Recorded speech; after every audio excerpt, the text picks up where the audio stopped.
Лара Марковиќ со само 10 години е единствената тапанџика во Скопскиот регион. Влюбеник во фолклорот и традицијата, од малечка чекори во ритам со музиката и инструментите. Веќе 3 години успешно изучува тапан во детскиот културен центар Карпош. Иако на почетокот за сите било изненадување, денес Лара е на одличен пат да стане врвна тапанџика. Кога бев малечка, ја чекав сестра ми да заврши со незините проби по фолклор и ми се роди желба да почнам и јас со фолклор на 4 годишна возраст.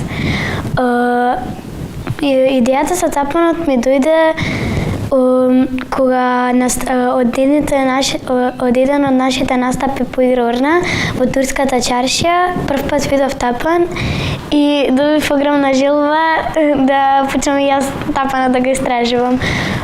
Моите родители не ме стваат ја сериозно и не сака да ми купат тапан, но после 2 месеци упорност и активно вежбање, Дедо Мраз за Нова година ми донесе тапан. Кога почнав тапан имав само 7 години и многу ми беше тешко, но кога почнав тапан да свирам, се запишав во ДКЦ Карпуш и прво ме учеше наставникот Оливер, но потоа продолжив со професорот Тимко. И имам уште многу долг пат и треба уште да изучам уште многу работи. Лара ни одржа кратка лекција по народна музика и фолклор. Ни раскажа за тапанот како инструмент и не запозна со рачките од тапанот без кои не може да се свири. Овие се викаат рачки. Тапанот прво на почетокот ќе биде тежок, бидејќи мора да се изучат основните ритами и нотите, но потоа треба да се вежба активно и потоа ќе биде полесно. Овој ми беше првиот тапан што го добив и сега во моментот собирам за професионален. Звукот е поразличен и поголем е, направен од дрво и поубав звук дава. Иако се уште нема професионален тапан, Лара веќе научила да свири многу ора. Сака и да пее и да игра, но најмногу сака да свири македонски ора. Првото оро што научив да го свирам професионално беше копачка. Ја научив така што ми беше најлесна и најинтересна. Сите ора ги сакам многу, ама најчесто настапам со копачка, бувчанска, малешевка и китеше-митеше.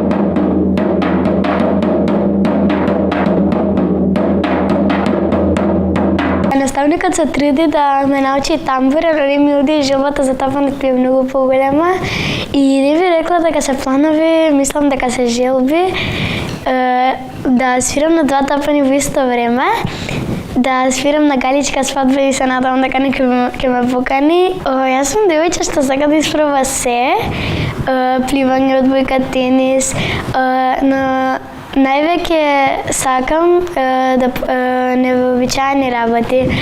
Мене ми е тука многу убаво, бидејќи е многу интересно, одиме на различни патувања секаде, учиме нови коreografии. Многу ми е убаво. Јас сум многу горда дека сум единствена тапанџика во Скопје и многу ми е мило што ја пројавувам љубовта кон традицијата и културата на нашата Македонија. На наше и на изненадување на Лара, директорката на ДКЦ Карпош објави дека токму Лара ќе биде онаа која ќе ја испратат на престојниот натпревар. Лара беше пресреќна, а тие горди на неа. Што би кажала за Лара? Лара е едно исклучително талентирано дете кое плени со својата љубопитност и уште од најмала возраст додека доаѓаше тука во придружба на својата сестра, пројавуваше интерес буквално за сите секции, сакаше да дзирне во секое катче во центарот, бидејќи како што знаете, детскиот културен центар Карпош ги обслужува сите деца од градот, онаму каде што имаат талент.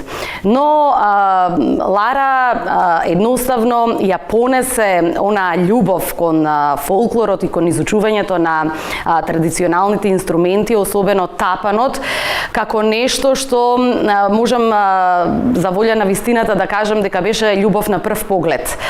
Таа со радост доаѓаше и се уште доаѓа на часовите по изучување на народни инструменти под менторство на професор доктор Тимко Чичаковски и можам со право да кажам дека оваа година еве ексклузивно ќе најавам дека ја подготвуваме и за надпреварот кој што ќе се случи во април месец на нашиот фестивал и надпревар со наслов Инструментите на моите предци. Лара е пример, Лара е инспирација за сите оние кои што живеат и екзистираат во центарот на градот Скопје, дека нема машки и женски инструменти. Едноставно, само љубовта, желбата, упорноста може да доведе до резултат. Има ли нешто поубаво од македонско оро и песна? Има ли нешто поубаво од македонско девојче во народна носија како гордо и сигурно удира на тапан во такт со љубовта кон татковината?